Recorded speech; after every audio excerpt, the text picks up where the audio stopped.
तो good morning. अपने daily के साइकिल रूटीन में आज हम निकल पड़े हैं लखनऊ रोड पर और आज मैं बात आपसे करने वाला हूं। अगर आपकी उम्र 20 साल से लेकर 30 साल के बीच में है, यानी आप अपनी युवावस्था में हैं और ये 10 साल सबसे ज़्यादा महत्वपूर्ण होते हैं अपने करियर को बनाने के लिए। अगर आपकी उम्र इतनी है और आप में इन 5 में से कोई भी एक आदत है तो ये आदत आपको तोड़ मरोड़ कर रख देगी और आप अपने भविष्य को कभी भी अच्छा नहीं बना पाएंगे। आप जो कुछ भी हासिल करना चाहते हैं वो कभी नहीं हासिल कर सकते हैं।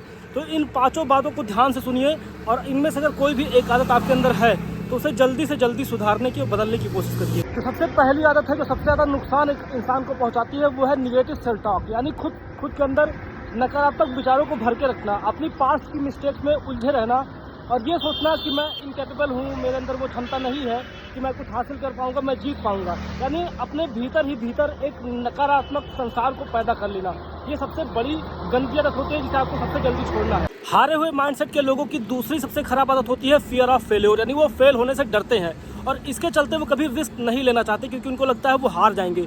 जबकि एक बुद्धिमान इंसान जो जीते हुए एटीट्यूड का इंसान होता है वो फेल्योर को एक प्रोसेस समझता है किसी चीज़ को अचीव करने के लिए। अगर आप कोई काम शुरू करेंगे तो उसकी 2 प्रोबेबिलिटी है, एक तो आप उस काम में सफल हो जाएंगे, एक असफल हो जाएंगे। असफलता हमें बहुत कुछ सिखाती है, तो इससे हमें डरना नहीं चाहिए, हमें रिस्क लेने में कभी भी लाइफ में पीछे नहीं रहना चाहिए। तो ये दूसरी सबसे गंदी आदत है फियर ऑफ फेल्योर, यानी फेल होने का डर। इसे भी हमें त्याग देना चाहिए अगर हमें जीवन में कुछ हासिल करना है। हारे हुए माइंडसेट के लोगों की तीसरी सबसे गंदी आदत होती है लैक ऑफ रेजिलियंस।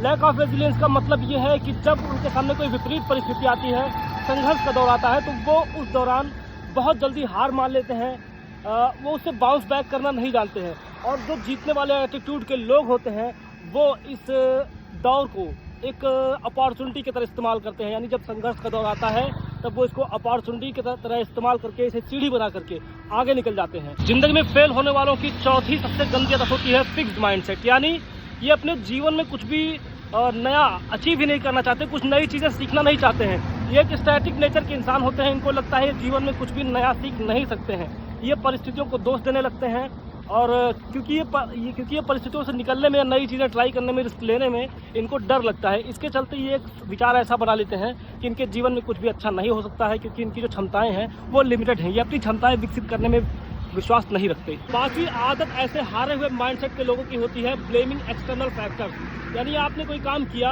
और अगर आप उसमें फेल हो गए तो उसमें उत्तरदायित्व लेने की बजाय वो दोष देने लगते हैं परिस्थितियों की या अपनी किस्मत की। लेकिन एक जो जीते हुए एटीट्यूड का इंसान होता है वो अच्छा परिणाम आए या बुरा परिणाम आए उन सब की रिस्पॉन्सिबिलिटी लेना जानता है और उनसे सीख करके आगे बढ़ना चाहता है। वो अपने करियर, अपने फ्यूचर को किस्मत और परिस्थितियों के भरोसे नहीं छोड़ना चाहता है। तो इन 5 आदतों में से अगर कोई भी एक आदत आपके अंदर है और आप युवा हैं तो इन 5 आदतों को आप छोड़ दीजिए और एक जीते हुए एटीट्यूड को अपनाइए जिससे आप अपने भविष्य को उज्जवल बना सकें, सुनहरा बना सकें और वो सब कुछ हासिल कर सकें जो एक इंसान हासिल करना चाहता है। तो बस आज के इस वीडियो में सिर्फ इतना ही। हम भी अपनी साइकिल लेकर आगे बढ़ रहे हैं। तो जय जय श्री राम। मिलेंगे ऐसे किसी वीडियो में।